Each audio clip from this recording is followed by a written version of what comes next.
যার জন্য ওয়েট করেছিলাম সেটা চলে এসেছে। রাজা সাহেবের রাজা সাহেবের ট্রেলার চলে এসেছে এবং এটা একটা ইভেন্টের মাধ্যমে প্রথমে অ্যানাউন্সমেন্ট হয় এবং ইভেন্টে দেখানো হচ্ছিল।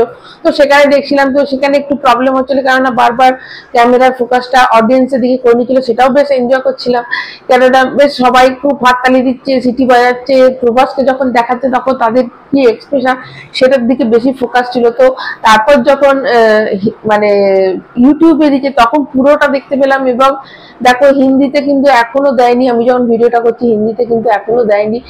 তামিল, মালায়ালাম, তেলেগু, এই এই চ্যানেল, এই তেলেগু, তামিল, মালায়ালাম এই কটাতে আমি দেখতে পেয়েছি।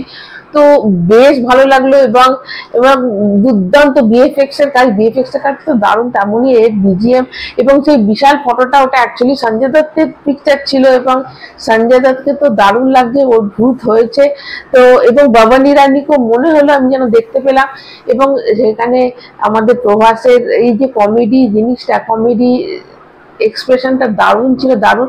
দেখো আমরা যারা মানে প্যান ইন্ডিয়া স্টারকে, প্রভাসের প্যান ইন্ডিয়া স্টার যবে থেকে হয়েছে তবে থেকে কিন্তু আমরা প্রভাসের কমেডি জিনিসটা দেখতে পাইনি। এটা হয়তো তেলেগু যারা ইন্ডাস্ট্রির লোক, তেলেগু যারা লোক আছে তারা জানবে, কেন প্রভাস আগে কিন্তু মানে কমেডি করেছে। তো এটা একদম পুরনো প্রভাসকে আমাদের সামনে আনছে। তো অবশ্যই অবশ্যই সেটা আমাদের কাছে নতুন, কেননা এদিককার মানুষ কিন্তু ওর কমেডিটা দেখেনি, অ্যাকশনটাই বেশি দেখেছে।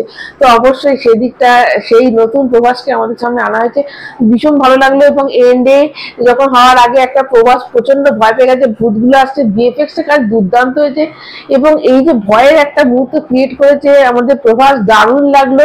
এবং গোটা গোটা তোমরা যদি 2 মিনিট 52 সেকেন্ড 53 সেকেন্ডের একটা ট্রেলার, এত বড় ট্রেলার দিয়েছে, বেশ মানে অনেক কিছু আমরা দেখতে পেয়েছি, অনেক কিছু জানতে পেরেছি যে প্রভাস ওই হাভেলিটাতে আসবে, তারপর তার সাথে কি কি হবে। এবং ওখানে মেন যে রাজা মশাই সে হচ্ছে মানে মেন, তার উপরও কেউ থাকতে পারে কিনা, তার উপরে আবার প্রভাসের দাদু টাদু কেউ হতে পারে কিনা সেটা জানা নেই।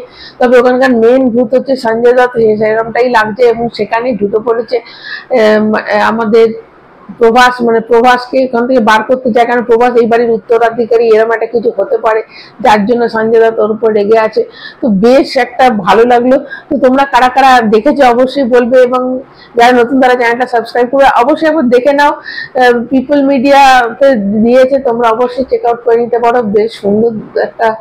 বেশ সুন্দর একটা ভয়াবহ একটা কমেডি এবং হরর মেশানো একটা ট্রেলার রিলিজ করেছে। তো রাজা সাহেব তো ওয়েট করে আছে। দেখো 5 ডিসেম্বর ওই দিন কিন্তু পুষ্পা 2 রিলিজ করেছিল, তো এই বছর 5 ডিসেম্বর আবার একটা দুর্দান্ত সিনেমা রিলিজ করতে চলেছে। অবশ্যই সেই দিকে চোখ থাকবে। ভালো লাগে লাইক দেবে, চ্যানেলটা সাবস্ক্রাইব করে সবাই ভালো থাকবে। টাটা।